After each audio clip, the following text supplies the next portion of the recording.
안녕하세요. 주은 목사입니다. 매주 목요일 신앙서적 한 권을 추천하고 함께 은혜를 나누는 한 권에 만나 쉬운 세 번째 시간입니다.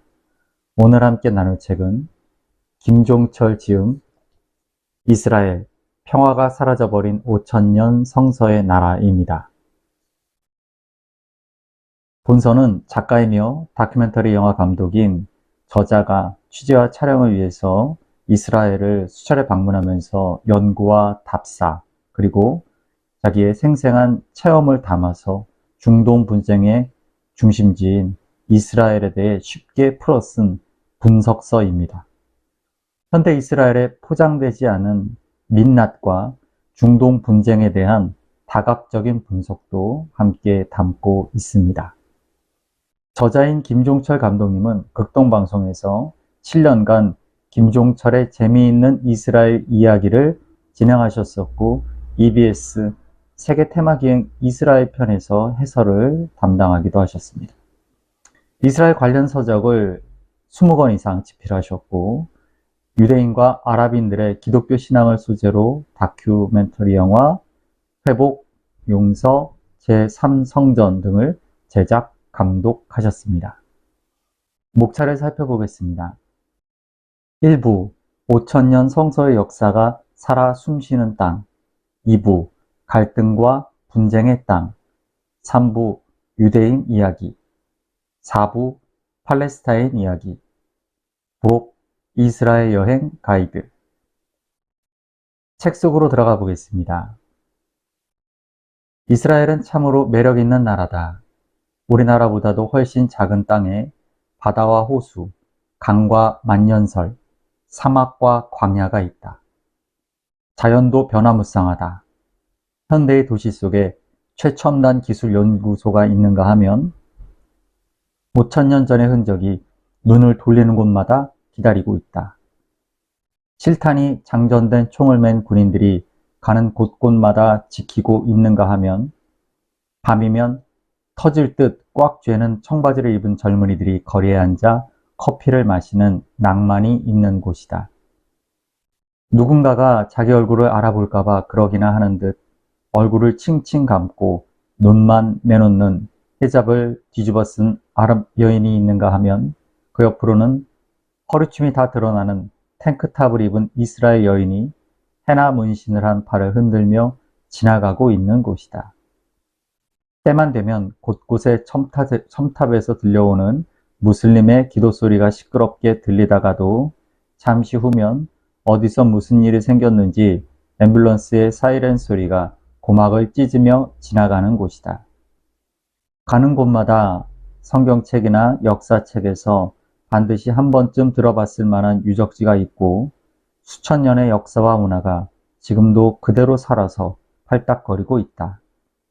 국제 뉴스에서나 봤을 만한 팔레스타인과 이스라엘 군인과의 부닥침, 이 둘을 갈라놓는 분리장벽, 끝도 없는 검문 검색, 수천 년 전의 역사적 사실 때문에 영토를 주장하는 이스라엘 사람들과 그들을 불법 무단 점령군이라 주장하는 팔레스타인 사람들의 항변을 눈으로 보고 들으면서 정복자의 오만함과 피정복자의 서러움을 절실하게 깨달을 수 있는 곳이다.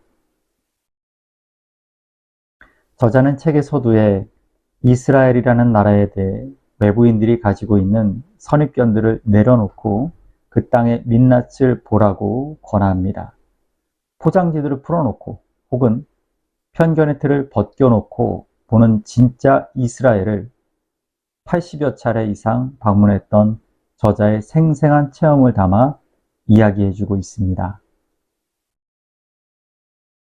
오늘 밤엔 또 한 차례 예루살렘 구시가지 안에 있는 아랍 지역에 태풍이 몰아칠 것이며 누군지는 모르지만 반드시 6명의 팔레스타인이 끌려갈 것이다.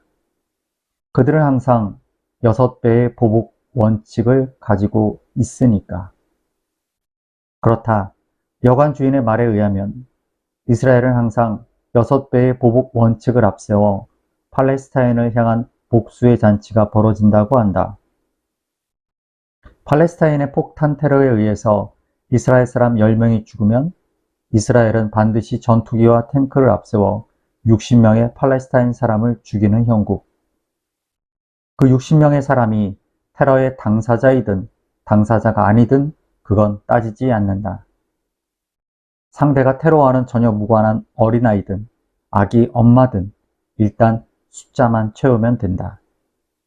이렇게 6배로 보복을 하는데도 폭탄 테러를 감행할 것이냐는 경고성이다. 눈물과 통곡의 보복 현장에서 살아남은 자들은 또 다른 테러를 계획하고 그러면 또다시 6배의 보복이 감행되고 이것이 바로 현재 이스라엘의 상황이다. 6배의 보복. 세상에 이보다 더 무서운 말이 또 있을까? 당시 중세 유럽은 장남 이외에는 부모의 유산을 물려받을 수 없는 사회적 풍습 때문에 장남이 아닌 남자들은 뭔가 새로운 세계에 대한 욕구가 남달랐다. 성지로 찾아가 이교도들을 내몰고 그곳에 새로운 삶의 터전을 가꾸는 것. 이것이 바로 중세 유럽 기독교인들의 간절한 소망이었던 것이다. 거기다가 그 당시 교황이었던 우르반 2세는 가슴과 어깨에 진홍빛 십자가를 새긴 십자군을 형성해 이교도들에게 점령당한 성지 탈환 작전의 명령을 내린 것이다. 1099년 마침내 주로 힘없고 돈 없는, 그래서 군사훈련조차 제대로 받아보지 못한 농민들로 구성된 제1차 십자군 원정대가 성지로 출발하게 된다. 여러 가지 사연을 나름대로 가슴에 안고 먼 길을 걸어서 예루살렘에 온 십자군들은 그곳에 자리를 잡고 살고 있는 수많은 모슬렘들을 살육하기 시작했다. 그리고 예수를 못 박아 죽게 했던 유대인들도 보이는 대로 잡아 죽이기 시작했다. 멀리서 갑자기 찾아온 십자군이 팔레스타인 땅에서 하나님의 이름을 빌려 벌였던 피해 잔치, 대참사극이었다. 저자는 성지라는 단어와 늘 함께 언급되는 십자군 신화의 진실에 대해서도 언급합니다. 평화의 땅에서 평화가 깨어진 이유가 사실은 신앙심보다는 인간들의 욕망과 죄악 때문이었음을 언급하며 그 폭력의 역사가 지금까지도 그 땅에서 이어지고 있음을 고발합니다. 한마디로 안식일엔 아무것도 하지 말고 그냥 가만히 집에 있으라는 얘기다. 집에서 모든 일을 쉬면서 오로지 하나님의 말씀을 깊이 깨닫고 기억하고 묵상하면서 있으라는 얘기다. 이 같은 율법을 유대인들은 수천 년 동안 정말 지독할 정도로 잘 지키고 있다. 세상이 아무리 변하고 과학과 문명이 발달했다고 할지라도 아무리 그래도 그렇지 요즘 같은 국제화 시대에 단지 자신들만의 종교적 이유만으로 공항까지 문을 닫는다는 것은 좀 이해하기 힘든 부분이다. 그러니 이들의 일상생활에서 겪게 되는 안식일은 오죽할까? 한 번은 예루살렘의 뉴시티를 걷고 있었다. 걸을 수밖에 없는 것이 버스는 물론 택시도 운행을 하지 않으니까 걸을 수밖에 없었는데 머리에 키파를 쓴 유대인이 거리에 나와서 누군가를 기다리다가 내게 다가와서 말을 건넨다. 자신의 주방에 있는 냉장고의 전기 플러그를 실수로 빠지게 했는데 그것을 나보고 대신 콘센트에 꽂아 달라는 얘기다.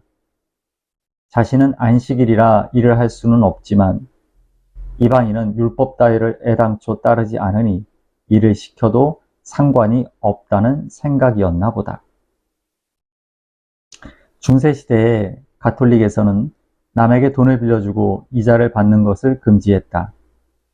이자는 시간이 지나서 받는 시간의 선물인 셈인데 시간은 인간이 만들어내는 것이 아니라 하나님이 만든 것으로 어떻게 시간이 지났다고 해서 이자를 받느냐는 것이다.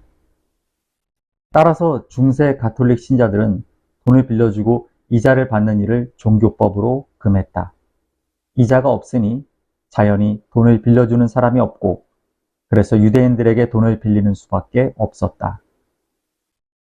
이렇게 해서 이자를 받으며 시작된 대금업은 돈 계산에 능한 유대인을 만들어냈고 결국 로스차일드라는 유대인이 유럽 최초로 현대식 은행을 만들게 된다.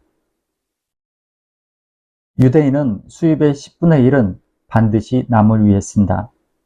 먼저 형제, 친척 등을 위해 사용하고, 그 다음에 이웃을 위해 사용하고, 그 다음에 사회와 민족, 국가를 위해 사용한다. 기부를 한다는 것이다. 따라서 유대인은 이웃 사람이 돈을 많이 벌면 마치 자기의 일인 양 좋아한다.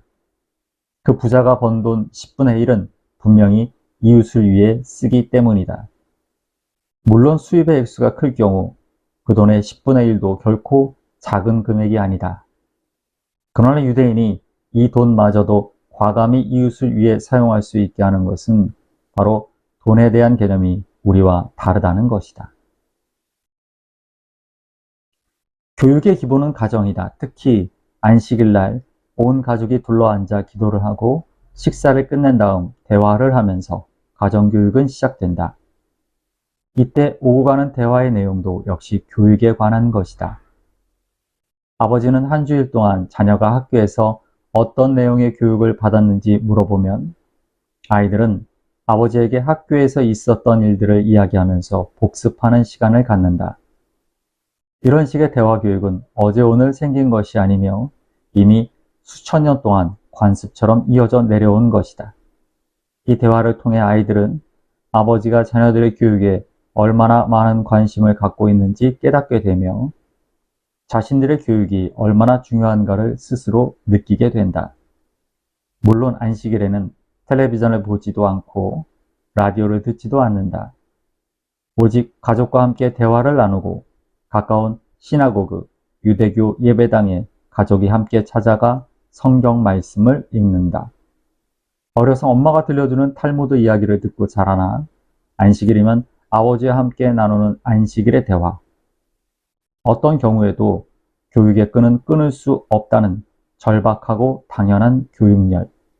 이런 것들이 결국 유대인의 두뇌를 명석하게 하는 큰 원인이 아닐까 싶다. 저자는 현재 유대인들의 모습이 나라를 잃고 모진 박해의 역사 속에서도 율법을 중심으로 삼았던 그 삶들이 오늘 이스라엘의 삶 가운데에서도 재현되고 있다고 말하고 있습니다. 그것이 긍정적인 것이든 부정적인 것이든 말입니다. 마지막으로 저자가 그 땅의 평화를 기원하며 나눈 이야기들로 오늘 한 권에 만나 53번째 시간을 마치겠습니다.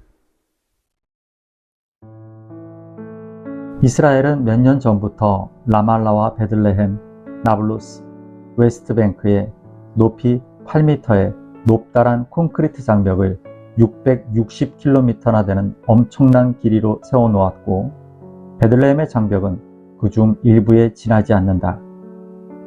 그냥 어느 부분에만 세워놓은 것이 아니라 도시 전체를 빙 둘러 세워놓았기 때문에 그 안에 살고 있는 사람이 밖으로 나오려면 반드시 검문소를 거쳐야만 한다.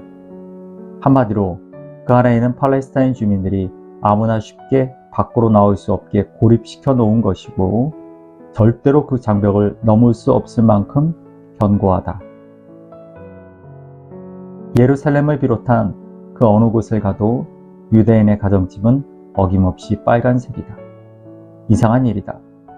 예루살렘엔 호주의 시드니처럼 하얀 요트가 출렁이는 파란 바다도 없고 더군다나 여기저기 푸석푸석한 자갈밭만이 널려있는 이스라엘 광야뿐인데 왜 유대인의 가정집 지붕 색깔을 빨간색으로 통일을 해놓은 것일까? 그 이유는 아름다움과 색의 조화를 생각하는 호주의 시드니와는 전혀 다르다. 이스라엘 공군기가 지상을 향해 공격을 할 때 아군과 적군을 식별하기 위해서라는 것이다. 참으로 슬픈 이야기가 아닐 수 없다. 평안한 저녁 되시고요. 교회에서 뵙겠습니다. 감사합니다.